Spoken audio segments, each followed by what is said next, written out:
going down. Yeah, it's getting steep here. And we're going to get some water. Yay! Where there's water, there's mud. And washouts. First time I ever came through here was 20-some years ago. Andrew was a baby in the back of the D90 with his mommy. And then my friend Earl and God, I can't remember who he had with him with the Jeep. Big hole down here. We had to get creative to get around it, but we got around it.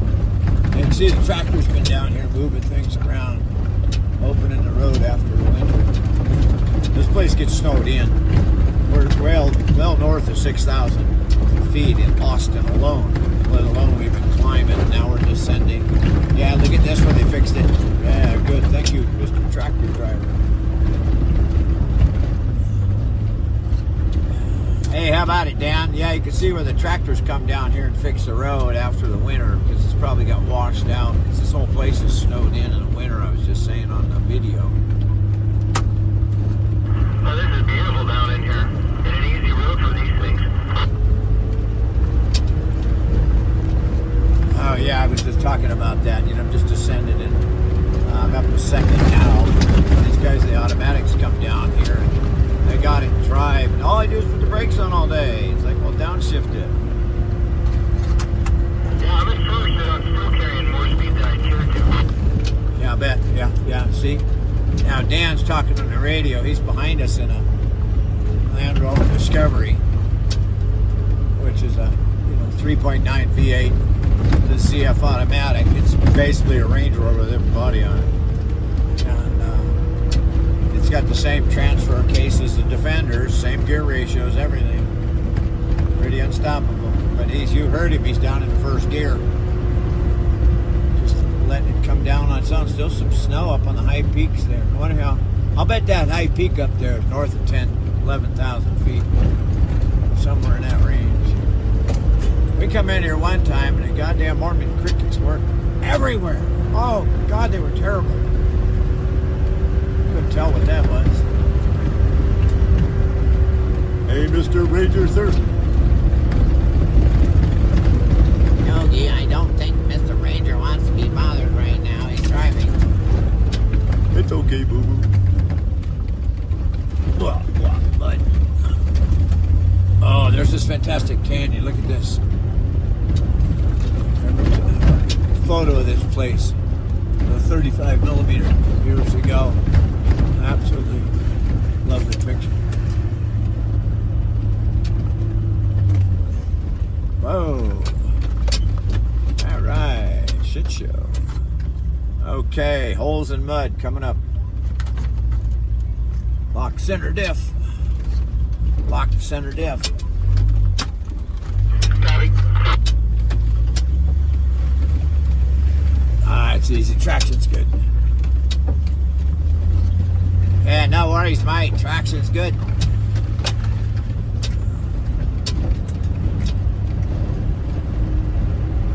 Well, why are we locking center diffs? Well, Land Rovers, Defenders, Range Rovers, Discoveries, full-time four-wheel drive. Oh, look at this little quail here in the middle of the road. There you go. Oh, this is shitty in here. So we just locked the center diff, which now we're driving both drive shafts at the same speed instead of it figuring it out on its own. Yeah, don't stop. Don't stop. Ah. Stop now, I'm stuck.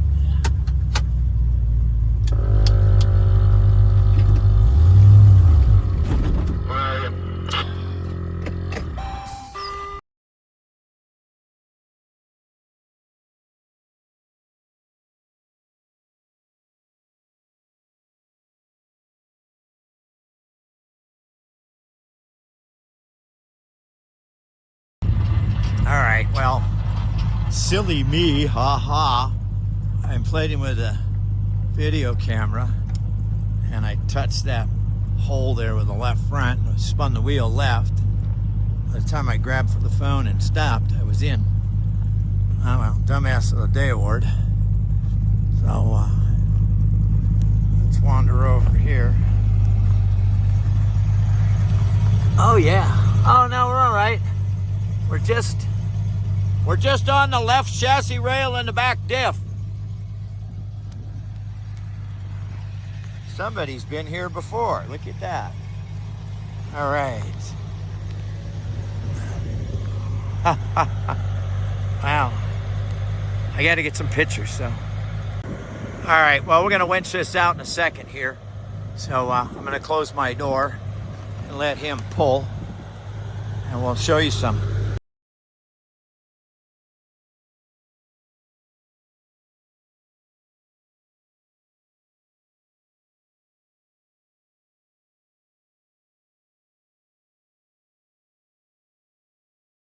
I got a funny feeling I just didn't film this, so we'll do it again. We got it out. It was stuck. I mean, laying over on its left side, water in the cab. The rubber band strap, 7 tries, pulled it out. I was spinning tires at the same time with both axles locked. There's a worn hanging under there. But it wouldn't do it because the car wasn't heavy enough ground weight. And it was just my fault completely. I wasn't playing with the camera and not paying attention, and the left wheel hooked in a rut. And by the time I grabbed the steering wheel, which was a split second, it was too late. It was already sinking. And wow. Wow. So hoof it back to get my stuff. I gotta go find a car wash somewhere. So, I've said it once, I said it a million times, never go out alone. Because if you went out alone, and you're where we are, it's a no cell zone, even though there's cell towers up on the mountain there. Look at that hole. Oh, I see why we couldn't winch backwards anymore. Look at the rocks we were up against. Yeah. See it? You were just plowing it behind you. Yeah. Yeah, we were able to get the back door up. Oh yeah, look at that boulder. Woohoo! No, thank you. But we better bring. Oh yeah, tread lightly. Don't leave anything behind. Wow, God, people.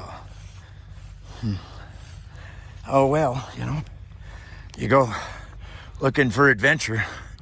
That's what you find. Anyway, we didn't have to call Matt or Rory. In fact, I didn't think of you until now. Sorry, guys. Okay, we're gonna pack up and get the hell out of here. There's a beaver dam up ahead I'm trying to find. So see if we can find some beaver. Bye. Oh, perfect. Yeah, okay. Okay. This side looks nice. The other side's a mess. Whew. Probably more to come. All right, a little more recon here. Your 80-degree disco or descender put the fear of God in me. Yeah, no kidding, right? Well, it was at a point, you know, had it been many other makes, it would have laid on its door.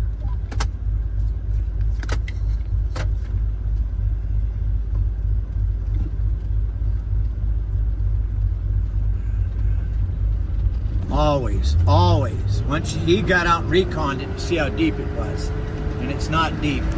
So you just always use momentum to get through, people, okay? Always. The more we go down in here, the more we're going to hit some of this stuff again. Yeah, roger that. Yeah, well, hopefully we're almost down into the valley floor. We're going to cross the river in a bit. Yeah, that felt a bit slimy. Somebody's got stuck in here too. Yeah, I thought I just blasted through it.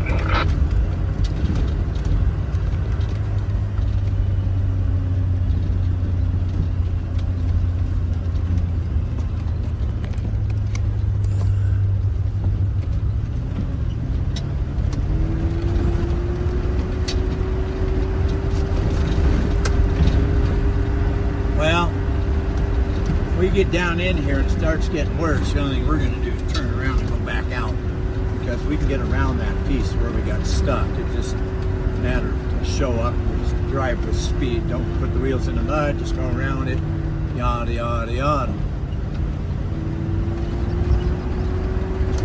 You don't want to go any of the area to the right. It's the swamp over there. Hi, Roger.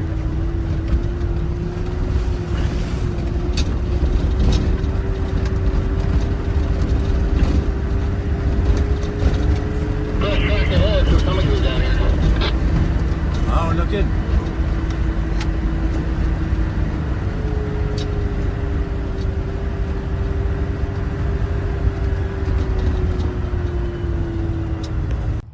Picnic time, picnic time. What's for lunch, people?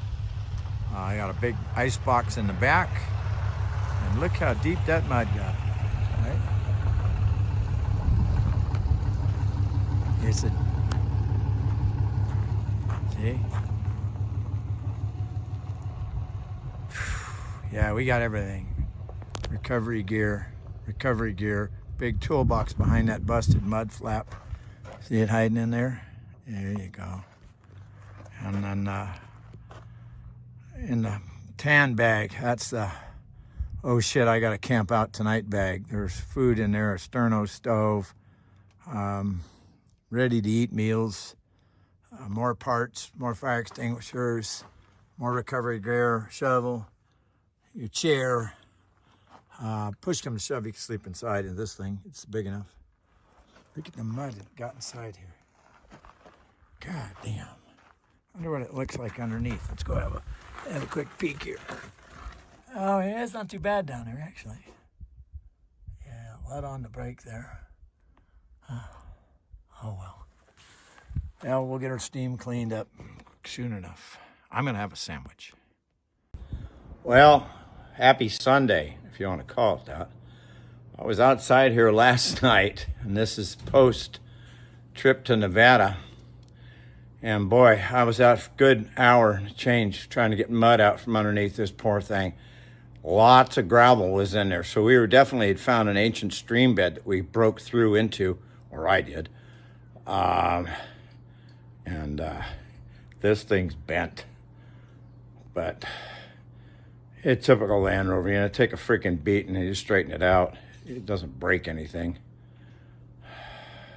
I just jacked it up and took this Mickey Mouse ass thing off here. So this was to hold the mud flaps in. As you can see, mine are right up on the back, just like an old 109 Land Rover. See, that way when you back up in mud, snow, whatever, you don't end up running over your own mud flaps and rip them off.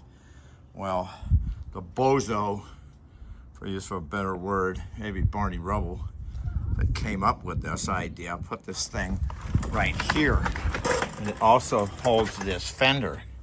Well, somewhere yesterday when we were towing it backwards, that got hit by a boulder and it wrapped it up underneath, and then of course wrecked the fender and pulled all the fender in and did a job on it. I mean, look at this. So this isn't a 5-minute job. See the mud, but I got most of the mud out. There's some bit down here which won't hurt anything. All the stuff out of the chassis I've rinsed out. But look at this. Got all the mud out. Look at all the pebbles. See? They're everywhere. Definitely was in a stream bed. And we'll just add them to our garden. See this side, you can see that bracket, right? See it? So it's gonna come off this week. Yeah, completely. And I'll make a new bracket like a 109 has. This one's been modified because when I got it back eons ago, this bottom of this fender was all smashed because it went down like this and came up, and this was all stoved in. So we just sawed it off, made these, and then see it's got a nice aluminum 1/4-inch bolt with a restraining bracket, holds it in place, right? Easy peasy. Right, factory had to go to the nonsense of somebody had to draw that monstrosity. Someone had to sign off on it. Then you had to have the tooling to stamp it, weld it, etc. Auto manufacturers drive me crazy. you know, and they wonder why the car costs so much, because we got, how's the old saying goes, all the experts get involved. So anyway, that's what we're doing. No, the mud flap was already ripped. These are high quality Chinese Land Rover mud flaps from our guys in New York. And I put those on a year ago in May. It ripped by the time I got to Albuquerque. By the time I got to Durango, that piece was missing. That's over a year ago. Now the other one's starting to split up the middle. Trying to find real, genuine Land Rover ones that actually say Land Rover on them in the yellow letters are near impossible. Anyway, that's where we're at right now. We're gonna take that brake drum off though and see how much mud's in there. When I got the car in the street this morning, I stuck the garden hose up in the front wheel there to rinse all the mud out of the brakes, and it was pretty bad still. But anyway, that's where we stand. You know, you're gonna go out and play, sometimes you're gonna pay. So anyway, thought we'd bring you up to speed. You'll see it again when it's all fixed. Talk to you later. Like, subscribe, bye. All right, so I thought I'd better show you this, right? So look at the mud that's between the wheel and the brakes. Now, anybody else, look at this. This is gonna be the bitch, is getting this undone. But mine should come out, right? Wanna know why? Why do you think? Aha, look what I see. Anti-seize. So even when it's been in the mud, in the water, in corrosive places, get anti-seize on the bolts. Easy fix, okay? So don't forget to do that a little bit. Even all these bolts are anti-seized in. You don't use Loctite. Waste of time. I'm out in the middle of the desert. I got a problem. I need this thing to unbolt quickly. And if you do it up properly and put torque wrenches on things and use anti-seize, it'll come off. So anyway, we're gonna take that brake drum off and see how much mud's in there, because the left side was the one that was under the water. I can see a big chunk of mud in that skid tray under there too. So anyway, we're getting it cleaned up. More later. Yeah, I'm solo, no cameraman with me today. So there's definitely mud in here. Look at the grooves and the mud still stuck in here. Look at, it's wrecked the shoes. See? Look at, all right, so we're gonna get a scraper out here and get the drum. Drum's gotta go to the machine shop and get turned. You know, that's what happens when you go play. You gotta pay, as they say.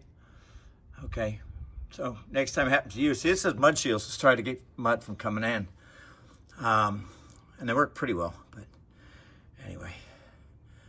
Some of you guys' other vehicles aren't gonna have all these trick things, and you're gonna have to get in here. So make sure you get in and get them brakes up to speed. Bye.